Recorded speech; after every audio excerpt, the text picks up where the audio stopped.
AC fridge training वाला में आपका हार्दिक स्वागत है। हमारे लड़कों को फ्री में फ्रिज एसी की ट्रेनिंग दी जाती है। 3 महीने में उनको बेहतरीन इंजीनियर कारीगर बना दिया जाता है। आज का प्रश्न है, जिस व्यक्ति ने बेचने की कला सीख ली उसने जिंदगी जीने की कला सीख ली। यानी कि बेचना सीख लिया उसने अपनी जिंदगी जीने की कला सीख सकता है, इस बात की गारंटी देता हूँ। यानी कि दुनिया परिणाम को नाम देती है, कोशिश को कभी नहीं। क्रिकेट का एक खिलाड़ी 99 रन 100 बार बना देता है मगर उसका शतक नहीं माना जाता, और 1 रन उसको 1 करोड़ भीख में देने के बाद भी उसको 1 करोड़ देने के बाद भी 1 रन उसको नहीं मिल सकता। इसलिए दुनिया परिणाम को नाम देती है, कुछ कभी नहीं। सबसे पहले हमको बेचने की कला आना चाहिए। यानी कि बेचना किसे कहते हैं? किसी भी वस्तु के लेन देन के उत्साह को या प्रक्रिया को हम बेचना कहते हैं, या फिर किसी भी वस्तु में हम जो बेचते हैं उसके प्रति उत्साह क्रिया होना, यानी अपने विचारों को आदान प्रदान करना या अच्छी सेवा देना, उसे हम बेचना कहते हैं। यानी कि बेचने के फार्मूले के 10 फार्मूले आते हैं। सर्वप्रथम बेचने का formula attention position. Attention position का मतलब जैसे ही कस्टमर आपकी दुकान पे आता है, ये आपके स्कूल कॉलेज यूनिवर्सिटी में आता है, सबसे पहले अटेंशन पोजीशन में उसकी ओर ध्यान आकृष्ट होना चाहिए। यानी कि आपका चेहरा इस तरह से होना चाहिए जिस प्रकार मौसम के फल की रंगत होती है। यानी कि आप जैसे ही कस्टमर सामने आया तो आपका चेहरा बेउदगी से कुर्सी से उठ नहीं रहे, उसको सम्मान नहीं दे रहे हैं, क्योंकि वो कुछ देने के लिए आया।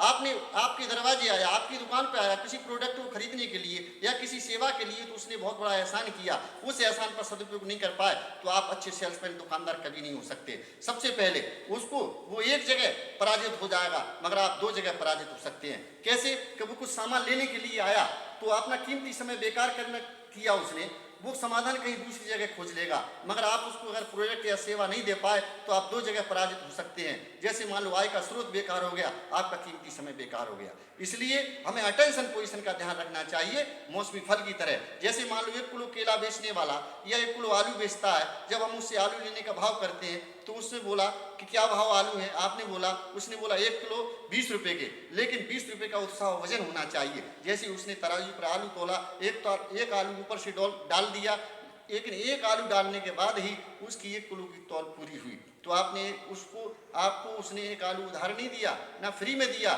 आपको 1 आलू उसने 1 किलो तौल में ही पूरा किया, और आप कस्टमर सेटिस्फाई हो गया, उस दुकानदार अच्छा है। इसलिए हमें अटेंशन पोजीशन रखना चाहिए। दूसरी विशेषता, उसकी डिजायर, इच्छा को समझना चाहिए। वो क्या इच्छा लेके आया, उसकी इच्छा को समझिए।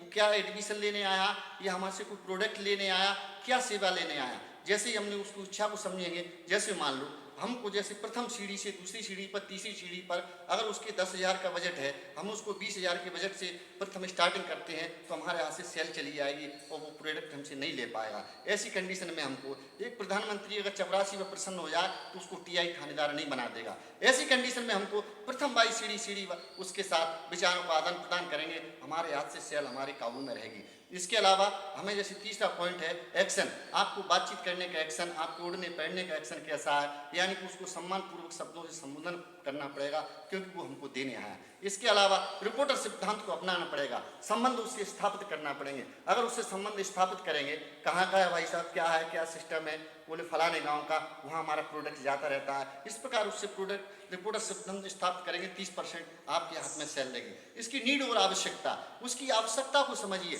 अगर आप छोटे प्रोडक्ट में, छोटे सिस्टम में उसका काम हो जाता है तो उसको संतुष्ट करिए। अगर आप बड़े प्रोडक्ट से उसको शुरुआत करेंगे तो सेल आपके हाथ से चली जाएगी। इसके अलावा उसकी जो सॉल्यूशन है, क्या शंका लेके आया, उस शंकाओं को समाधान करिए, शंकाओं को समाधान करेंगे। इसके अलावा सेल क्लोज करिए, आपके हाथ में सेल आ जाएगी और दुनिया के सबसे अच्छे बेचने वाले आप बन सकते हैं।